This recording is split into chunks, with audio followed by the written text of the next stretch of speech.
Le regard de Stéphane Akoua sur l'actualité. Stéphane Akoua, qui est chercheur à la Fondation Polango, est là, il est avec moi dans ce studio. Stéphane, bonjour. Bonjour Marcel, bonjour à tous. Nous allons commencer par ces images qui font le tour des réseaux sociaux, ces personnes dont on expose la nudité. Il s'agit notamment d'un groupe, certains parlent de Partouzard à Douala, qui aurait été filmé par la gendarmerie nationale et les images se sont retrouvées sur les réseaux sociaux. On parle également d'une jeune dame accusée de vol de mèche ici à Yaoundé et dont la nudité a également été exposée sur les réseaux sociaux. Une véritable dérive.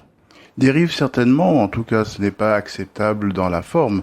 Sur le principe également, on peut avoir quelques avis et penser qu'il y a là, oui, ce que vous appelez une dérive, c'est-à-dire une dégradation des mœurs évidente, exposée, et ainsi quelque chose qui voudrait dire que cela ne tourne pas bien rond chez nous, le pays de Paul Biya et de Manu Dibango. Mais je crois aussi, quelque part, que l'on peut regarder le phénomène ou le principe différemment et se poser la question de savoir pourquoi cela excite autant les gens. S'il y a diffusion, s'il y a publication, c'est qu'il y a un public qui consomme ce type d'images, il y a ceux qui font les images et il y a ceux qui demandent les images, qui en ont besoin, qui se délectent de ces images-là, même si ensuite ils poussent des cris d'orfraie et se disent indignés.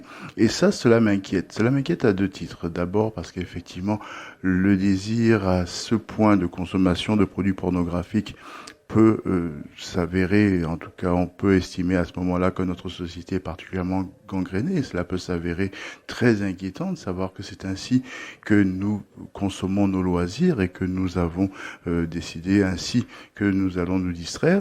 Mais cela peut aussi être regardé différemment en se demandant pourquoi ce type d'image circule autant. Pourquoi nous commentons si souvent, continuellement, même d'ailleurs en réalité, ce type d'image, alors qu'il y a beaucoup de vrais problèmes au Cameroun qui ne font pas l'objet de diffusion via les réseaux sociaux, qui ne sont jamais photographiés ou filmés et qui ne provoquent pas le débat, en tout cas, qui ne sont pas à ce point, au même point en tout cas, que les autres phénomènes pratiqués par les Camerounais, discutés par les Camerounais, critiqués par les Camerounais. Je voudrais que l'on filme nos hôpitaux, l'état dans lequel ils se trouvent et comment nous sommes soignés, ou plutôt pas soignés, parce que nous y mourrons la plupart du temps. Et je voudrais aussi des vidéos de ce qui se passe dans les salles de classe, pas les élèves qui, encore de la pornographie, filment leurs ébats, mais plutôt effectivement les conditions de pratique de l'enseignement au Cameroun, du primaire au supérieur. Je voudrais aussi que l'on filme l'état de nos routes, je voudrais que l'on filme l'état des véhicules qui circulent sur nos routes et qui ne sont pas des véhicules, en réalité ce sont plutôt des cercueils roulants, et que tout cela provoque une discussion, voire oui une indignation, et que cette indignation, si elle monte jusqu'à la colère, obligerait notre gouvernement à réagir. Là, hélas, 3 fois hélas, on est dans le loisir, le jouissif, oui jouissif, pour tous ceux qui le font et ceux qui le regardent, et ce n'est pas très sain. Ça, c'était pour la note légère, si je puis m'exprimer ainsi ce matin.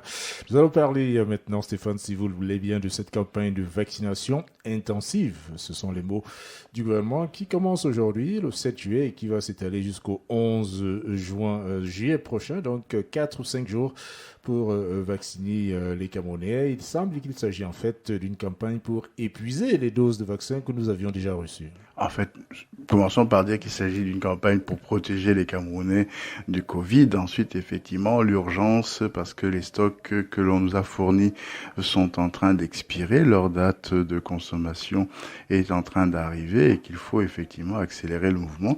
Sinon, on va se retrouver avec tout cela qui n'a servi à rien, qui aura coûté de l'argent une fois de plus, mais qui n'aura pas assuré une meilleure santé aux Camerounais. Oui, je crois à la fois que l'on a mal expliqué cette histoire de vaccination et par conséquent, on n'a pas su, tous collectivement, aussi bien les pouvoirs publics que le personnel de santé, qu'un certain nombre d'acteurs dans la société civile, là encore prompt à réagir sur beaucoup de sujets.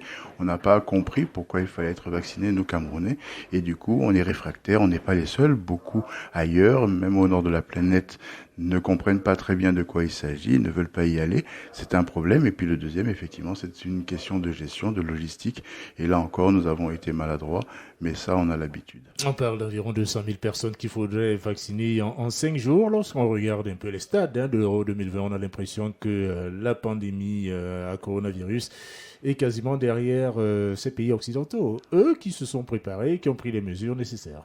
Voilà, ils avaient un objectif. Ils se sont dit qu'ils ne pouvaient pas maintenir dans le confinement leur population indéfiniment, qu'il fallait s'en sortir, qu'il fallait qu'ils sortent tous, les Européens, qu'ils retrouvent. Nous sommes dans la meilleure période de l'année là-bas actuellement, l'été comme on dit, et ils ont travaillé, ils ont fait les efforts nécessaires pour que les uns et les autres retrouvent leur, entre guillemets, liberté en ces mois de juillet et d'août. Nous n'avons pas d'objectif, nous ne sommes pas fixés de but.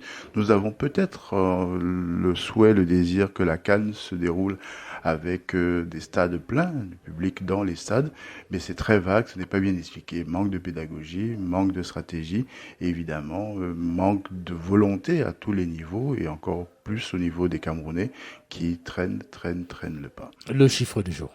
Je vais dire 23. Alors 23, c'est ce que nous dit Cameroun Tribune à la une. Il s'agit des 23 graciés par Paul Biya, 23 militants du RDPC qui avaient fait l'objet de procédures disciplinaires et finalement, le président national du RDPC a décidé de renoncer aux sanctions qui les visaient. C'est pas le fait que le RDPC règle sa tambouille interne. J'ai dit la Cameroun Tribune, c'est l'action. L'action. Mais c'est pas très différent. C'est pas très différent, effectivement. Mais c'est le mot gracier pour des procédures disciplinaires qui m'a intrigué. Je trouve que c'est un peu fort. Gracier relève d'un autre registre. Mais voilà, on est dans la confusion ici aussi.